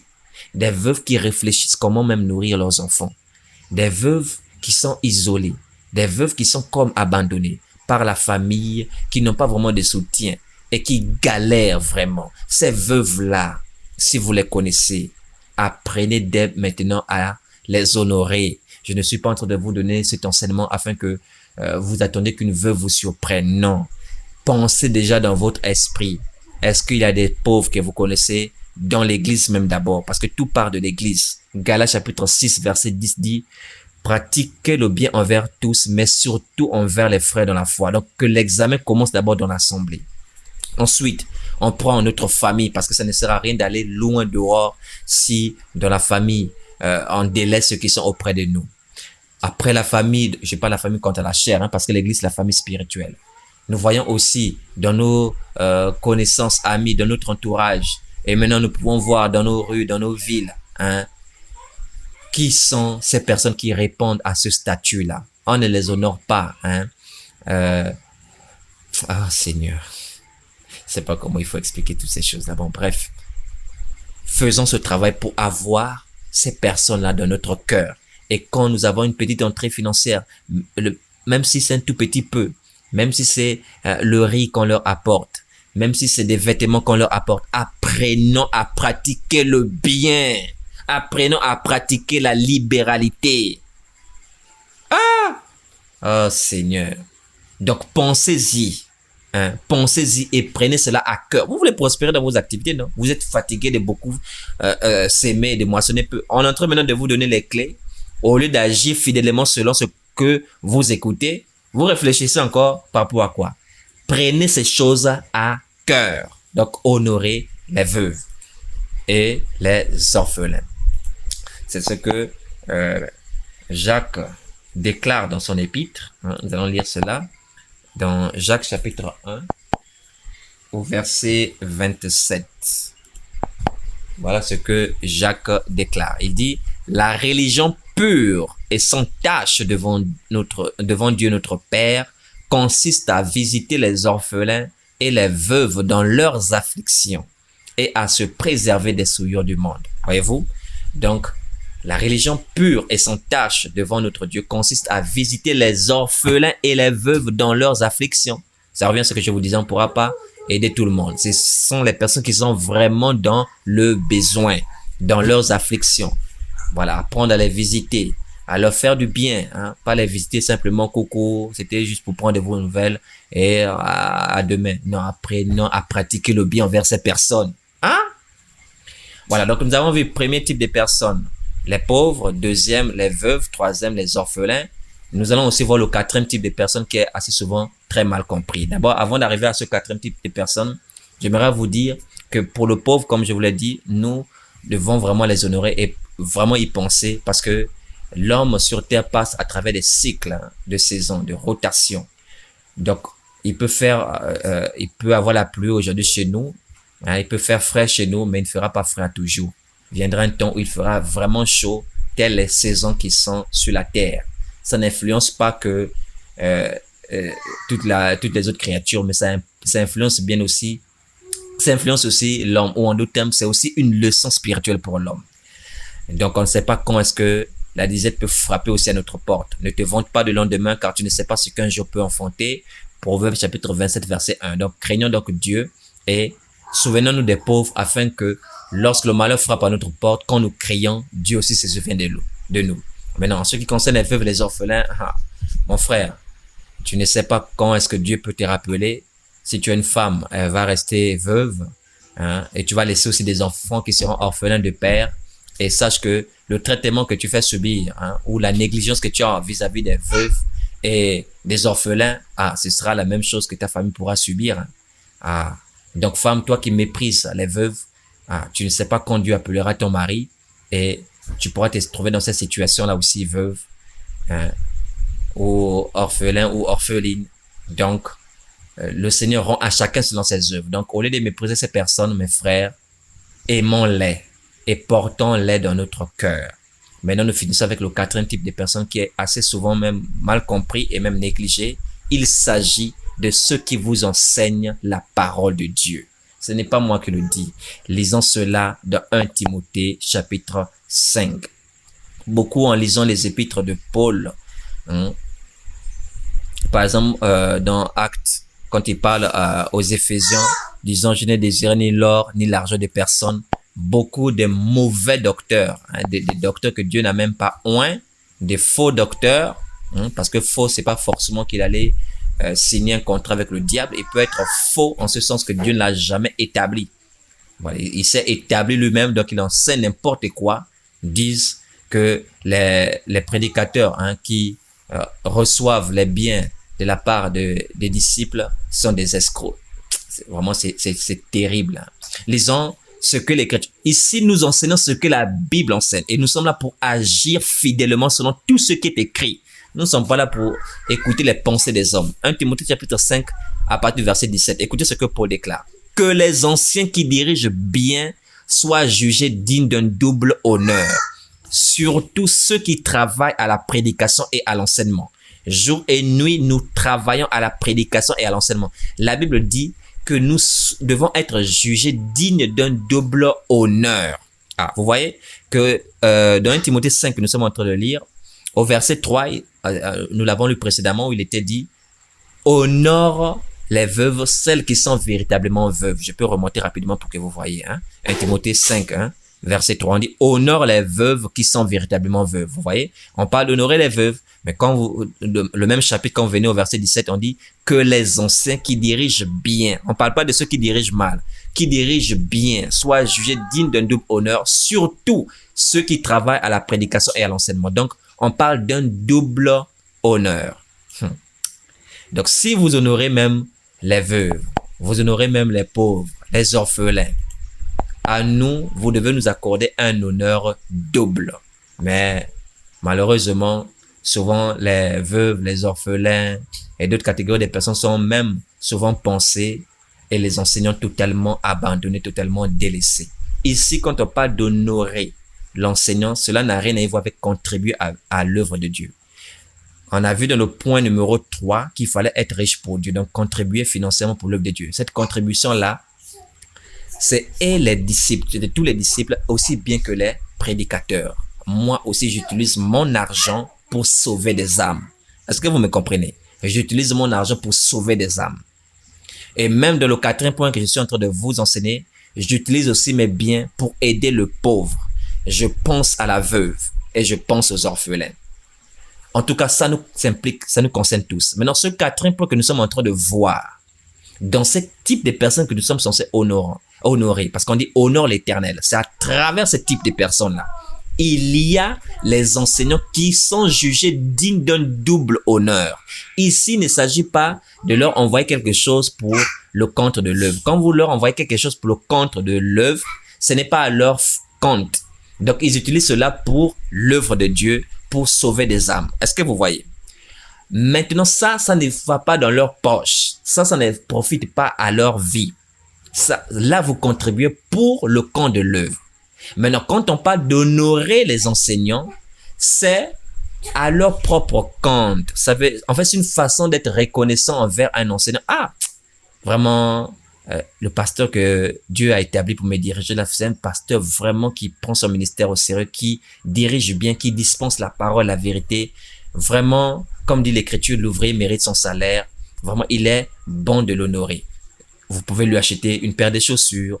Vous pouvez lui acheter un vêtement, vous pouvez lui apporter de quoi manger, vous pouvez lui faire un don financier. Est-ce que vous voyez? Ça, c'est en son compte propre. C'est-à-dire, vous l'honorez. Quand vous lui achetez, par exemple, un vêtement, bon, est-ce que ça contribue tellement à sauver une âme? Non. Vous êtes en train d'honorer la personne. Est-ce que vous voyez? C'est pourquoi on dit ici que les enseignants qui dirigent bien soient jugés dignes d'un double honneur. Surtout ceux qui travaillent à la prédication et à l'enseignement. Quand vous faites cela, ces prédicateurs, ces enseignants fléchissent genoux et disent au Seigneur, Seigneur, s'il y a quelqu'un qui planifie, parce que chacun de nous, autant que nous sommes, on a au moins un ennemi. Donc, quand vous honorez les prédicateurs qui dispensent la vérité, quand ils se mettent à genoux, pour être reconnaissant pour ce que vous faites comme acte et disent au Père, Seigneur, cet homme, ce frère ou cette sœur, les ennemis, quel que soit leur nombre, tous ceux qui font complot contre ses biens, contre ses activités, Seigneur, j'annule cela au nom puissant de Jésus. Dieu écoute la prière des justes. Il écoute la prière de ses serviteurs. C'est une assurance dans la prospérité de vos biens. Des personnes qui prient et qui intercèdent auprès du Père pour vous. Les enseignants vous transmettent des biens spirituels, des richesses beaucoup plus importantes. Il est important d'être reconnaissant envers ces personnes. C'est-à-dire, les honorer, c'est une marque de reconnaissance. Ah, vraiment, certes, c'est Dieu qui opère tout, mais Dieu opère à travers des instruments. C'est pourquoi on a lu dans Proverbe 3, verset 9, « Honore l'Éternel. Tu ne verras jamais Dieu face à face pour l'honorer. Mais c'est en honorant celui qui t'enseigne la parole que tu honores l'Éternel. » Ah, oui, je suis reconnaissant envers Dieu qui m'a fait la grâce. Parce que si Dieu ne vous avait pas placé sur mon chemin, je ne sais pas ce que je serais à cette heure-là. Vous honorez la personne et vous héritez ainsi une grande bénédiction. Donc, c'est une marque de reconnaissance pour les enseignants qui vous transmettent des richesses spirituelles et vous en retour vous leur donnez vos biens temporels. C'est ce que dit Paul dans 1 Corinthiens chapitre 9 verset 11. Si nous avons semé parmi vous des biens spirituels, pourquoi est-ce un problème? Pourquoi est-ce une grosse affaire que nous moissonnons vos biens temporels? Regardez, le verset 18, je vais relire le verset 17. Que les enseignants qui dirigent bien soient jugés dignes d'un double honneur, surtout ceux qui travaillent à la prédication et à l'enseignement. Car l'Écriture dit, tu n'en museleras point le bœuf quand il fout le grain, et l'ouvrier mérite son salaire. Voyez-vous? Et l'ouvrier mérite son salaire. Donc, c'est mis ici pour les enseignants, que personne ne vous mente en disant, Paul travaillait, selon Actes 18, verset 1 à 3, donc tous les enseignants doivent travailler et on ne doit rien leur donner. Frère, nous travaillons, Paul a travaillé. Mais si vous ne comprenez pas que vous êtes appelé à honorer ce que vous enseigne la parole, vous continuerez à avoir les mêmes difficultés que vous avez dans vos activités parce que vous n'obéissez pas, vous n'agissez pas fidèlement selon tout ce qui est écrit dans la parole. L'apôtre Paul travaillait. Il y a certaines églises où il allait, où il ne trouvait pas utile. Écoutez bien ce que je vous dis, que personne ne vous séduise. Il y a des endroits où Paul allait prêcher par rapport à ce qu'il possédait déjà. Il ne trouvait pas utile de recevoir encore les dons de certaines églises. C'était volontaire, un acte volontaire de sa part. Est-ce que vous comprenez cela? Mais ce que beaucoup ignorent, ce que beaucoup ne savent pas, ou même encore beaucoup font exprès de ne pas voir dans les Écritures, ou font exprès de ne pas reconnaître dans l'Écriture, c'est que Paul a reçu aussi des biens. C'est que Paul a été aussi honoré. Allons-y lire cela. Il y a plein de passages qui parlent de cela. Beaucoup de passages parlent de cela. Bon, l'enseignement est déjà assez long, je ne vais pas alourdir pour qu'on voit tous ces passages-là. Mais je pense que je vais lire un peut-être qui va vous scandaliser. 2 Corinthiens chapitre 11, verset 8. Écoutez ce que Paul va dire aux Corinthiens. Il dit, j'ai dépouillé d'autres églises en recevant d'elles un salaire pour vous servir. Et lorsque j'étais chez vous et que je me suis trouvé dans le besoin, je n'ai été à charge à personne. Car les frères venus de la Macédoine ont pourvu à ceux qui me manquaient. En toute chose, je me suis gardé de vous être à charge et je m'en garderai. Voyez-vous? Donc, quand Paul était à Corinthe, il ne prenait pas de leurs dons. Quand Paul était à Corinthe, il n'était pas à la charge de l'église de Corinthe. Est-ce que vous voyez? Donc, on ne peut pas prendre ça pour en faire une doctrine pour dire, non, Paul travaillait, il était à la charge de personne. Par conséquent, les ouvriers doivent travailler eux-mêmes et ne rien recevoir des fidèles. C'est faux. C'est faux. Paul explique aux Corinthiens que oui, il n'a pas été à leur charge quand il était à Corinthe, mais ce que les Corinthiens ignorent, c'est que Paul a reçu des dons de plusieurs églises. C'est écrit, verset 8. J'ai dépouillé, soulignez bien le terme, dépouillé d'autres églises, pas une autre église, d'autres églises, plein d'églises, en recevant d'elles quoi? Un salaire. L'ouvrier mérite son salaire. En recevant d'elles un salaire pour vous servir. Et il explique que lorsqu'il était parmi les Corinthiens, il n'a été à charge à personne parce que les frères qui étaient venus de la Macédoine avaient pourvu à ce qui lui manquait. Est-ce qu'il lit ces passages-là? Est-ce qu'il lit cela? Il lit cela, mais il faut exprès de ne pas expliquer cela, de ne pas vous donner cela, afin que vous oubliez ce qui vous enseigne la parole, vous manifestez l'ingratitude envers ceux qui vous bénissent spirituellement et vous ne voulez pas les bénir matériellement et vous pensez que Dieu sera content, d'accord avec vous et Dieu vous bénira simplement, facilement dans vos activités. Vous continuerez à semer beaucoup et moissonner très peu parce que Dieu va continuer à souffler aussi longtemps que vous n'obéissez pas à ces principes spirituels. C'est aussi clair que ça. Allons-y lire un dernier passage concernant toujours l'apôtre Paul parce que c'est de lui dont il est question. Cette lettre qui a été tordue, enseignant à tort que les prédicateurs qui reçoivent des fidèles sont des escrocs, sont des malhonnêtes, ils doivent travailler et ne rien recevoir. Ça, c'est vraiment l'évangile renversé. Philippiens chapitre 4, nous lisons à partir du verset 15. Écoutez ce que Paul dit. Il dit, vous le savez vous-même, Philippiens, au commencement de la prédication de l'évangile, lorsque je partis de la Macédoine, aucune église n'entra en compte avec moi pour ce qu'elle donnait et recevait. Vous fûtes les seuls à le faire.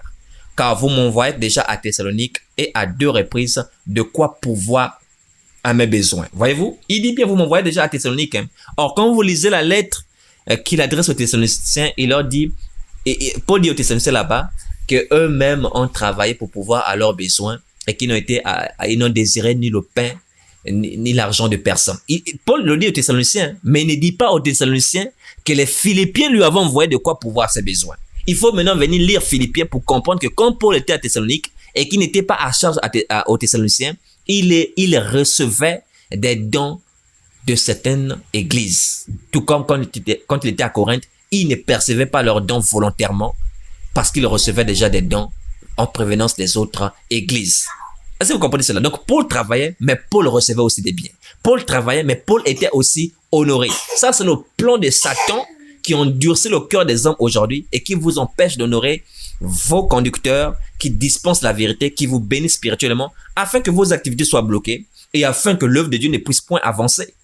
Est-ce que vous voyez? Il faut vous défaire de ces pièges sataniques et porter maintenant les prédicateurs dans votre cœur. Pensez à les honorer, pensez à les soutenir. Que Dieu vous bénisse par rapport à cela. Paul ajoute ceci au verset 17 que j'ai mis en surbrillance. Il dit, ce n'est pas que je recherche les dons. Ça, c'est très bien. Parce que quelqu'un m'écoutant va se dire, ça y est, l'apôtre Ribot recherche les dons. Ce n'est pas que je recherche les dons. Écoutez bien. Mais je recherche le fruit qui abonde pour votre compte. Il faut bien souligner cela.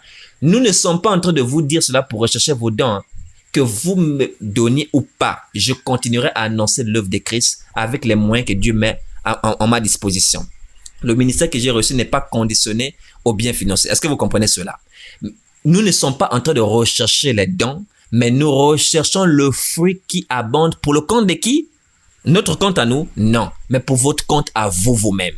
Si vous ne comprenez pas jusqu'à présent que le bien que vous faites, vous le faites à vous-même, c'est que vraiment je ne sais plus quoi vous dire.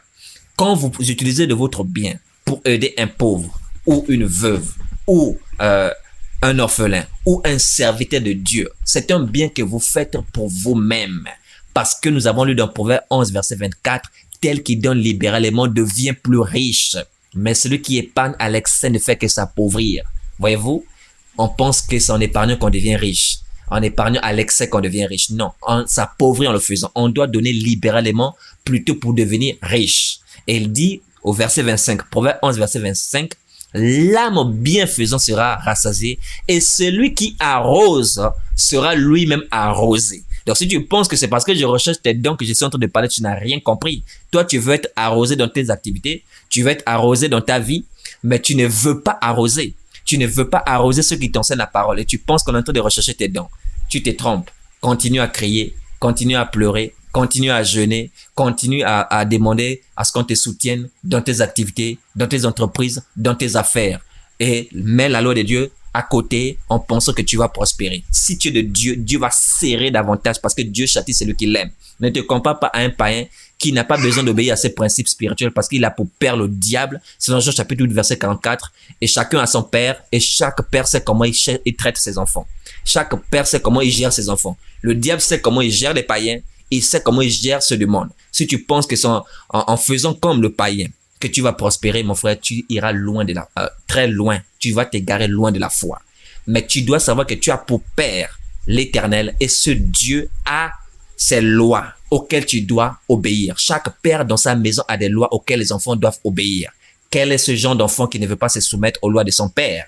Donc nous devons méditer les lois de notre père et agir selon elles afin de recevoir la conséquence positive qui est rattachée à l'obéissance à ces lois.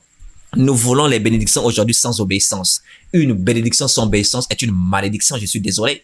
La bénédiction est conditionnée à l'obéissance. Nous sommes récompensés pour l'obéissance que nous avons envers notre Dieu. J'espère que vous avez très bien compris cet enseignement. Donc, je réitère. Loi numéro 1. Dieu passera toujours avant toute activité. C'est Dieu qui dispose les temps et les circonstances en notre faveur.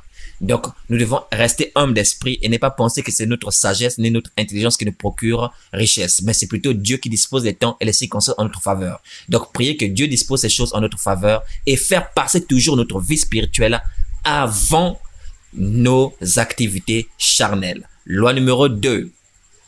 Nous ne devons jamais retenir le salaire d'un ouvrier, qui qu'il soit. Que ce soit quelqu'un qu'on a pris pour venir nous rendre service ou qu'on a employé ou quelqu'un avec qui on travaille. Nous ne devons jamais retenir ni dire à quelqu'un repasse demain quand on a de quoi donner aujourd'hui. Jamais retenir le salaire d'un ouvrier. 3. Quand on reçoit le fruit de notre travail, dans nos projets, dans nos différentes charges, nos factures à régler, nous devons prendre en compte l'œuvre de Dieu comme une charge supplémentaire et avoir cela dans notre cœur dès aujourd'hui.